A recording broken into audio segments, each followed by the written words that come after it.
Largoje negativitetin nga mendja, manifesto për shpëtimin tënd të brendshëm. Negativiteti është një burg pa mure. Nuk ka zinxhir të dukshëm, por ndjen çdo ditë peshën e tij. I lëshon rënje në mendje, në shpirt, në mënyrën se si sheh veten dhe botën përreth.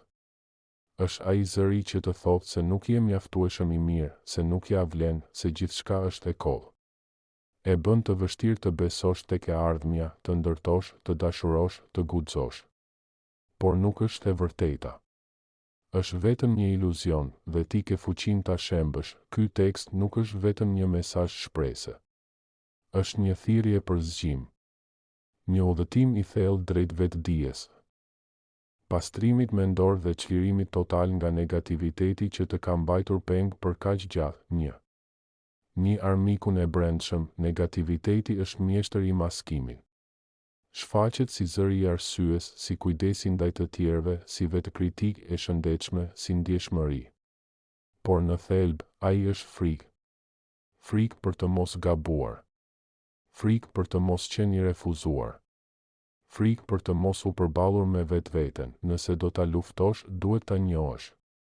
Negativiteti nuk është realiteti, është interpretimi yt i realitetit kur je i plagosur. Nuk është e thënë të jetosh gjithë jetën me këtë filtr të shtrembëruar. 2. Mendja është një kopsht, çfarë mbjell, atë do korrësh, çdo mendim është një farë. Nëse çdo ditë mbjell mendime dyshimi, ankthi, mlefi, gjykimi, mos u çudit nëse do të rritet një jetë e mbushur me pasiguri, frikë dhe trishtim, por nëse mbjell dashuri, falje, durim, vetbesim, mendja do bëhet vendi më i bukur për të jetuar.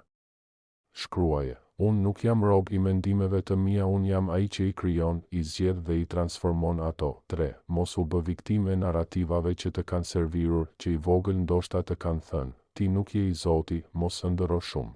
Jeta është e padrejtë, bëhu realist. Këto nuk janë të vërtetat e tua.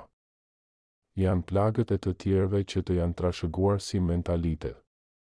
Por sot ti ke zgjedhjen të mos i besosh më. Të ndërtosh historinë tënde, të shkruash kapituj të rinj. 4. Zgjidh të ushqehesh me të bukurën, mos e nis ditën me lajme të këqija, thashe theme dhe rrjete sociale që të bëjnë të ndihesh më pak se ç'je.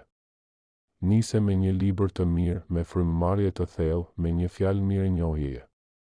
Zgjidh të dëgjosh zëra që të ngrejnë lart. Ushqe shpirtin tënd me dritë, sepse vetëm atëherë mund të ndriçosh edhe të tjerët. 5. Shkruaj gjithçka që të rëndon dhe digje. Një teknikë e fuqishme për të larguar negativitetin është të shkruash çdo mendim të errët që të mundon, frikërat, dyshimet, turpet, fajet, gjithçka. Mos e redakto. Nxirre shpirtin në letër. Dhe pastaj digje. Shi si shuen, si avullojnë. Është një rit që ndihmon mendjen të kuptoj se nuk je më peng i asaj peshe. Ti e zotëron mendjen tënde tani.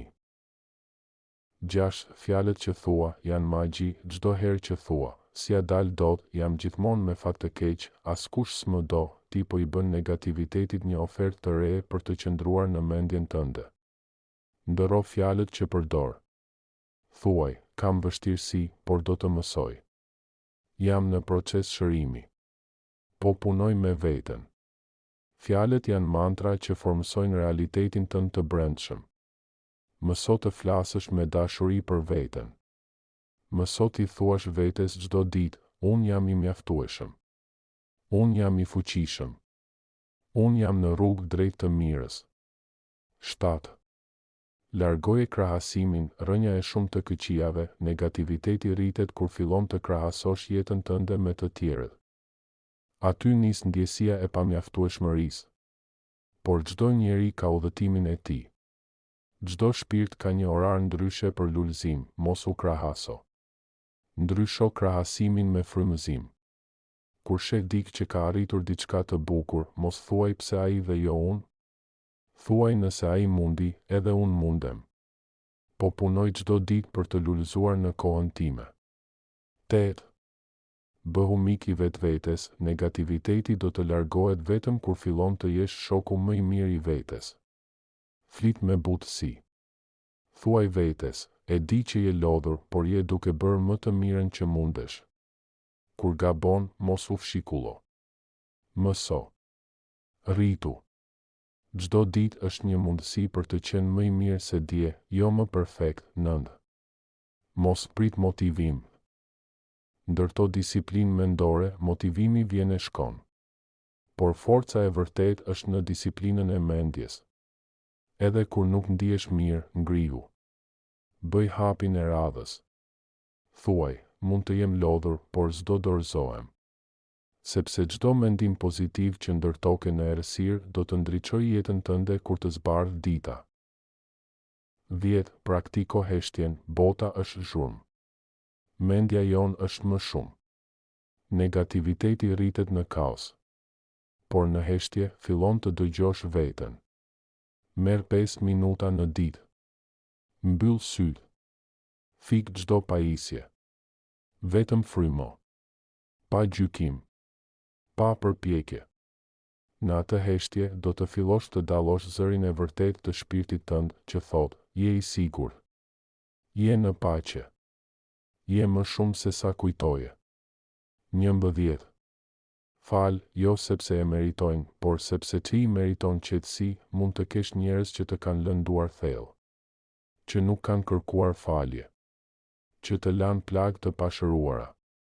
Por mbajtja e atyre ndjenjave është si të ecësh me një thik në gjoks çdo ditë. Falja nuk është akt për tjetrin. Është një dhuratë për veten. Është mënyra jote për të thënë, nuk dua të vuaj më për shkak të së kaluarës. 12. Mbro mendjen me të njëjtën forcë që mbron shtëpinë, nuk do lije askënd të hynte në shtëpinë tënde e të përçmonte gjithçka që ke, apo jo. Pse e lejon këtë në mendjen tënde? Hiq dorë nga bisedat që të helmojnë. Ndërro kanalet që të stresojnë. Largo ndjekësit që të bëjnë të ndihesh keq. Bëje mendjen vendin më të shenjtë ku askush nuk futet pa lejen tënde. 13. Bëhu dritë në errësirën e botës, kur ti largon negativitetin nga vetja, nuk shërohesh vetëm ti ndikon pa e kuptuar mbi fëmijët e tu, partnerin, shokët, kolegët.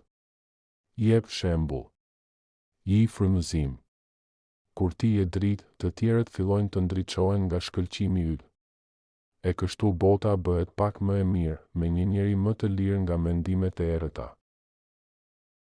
Zgjidh paqen çdo ditë derisa të bëhet natyra jote. Largimi i negativitetit nuk është një akt i vetëm. Është një vendim i përditshëm. Një përkushtim. Një disiplina e heshtur që thot, unë zgjedh veten. Unë zgjedh dashurinë. Unë zgjedh dritën. Dhe çdo herë që e bën këtë, je duke fituar një betejë të madhe, pa i rënë askujt, vetëm duke shpëtuar shpirtin tënd.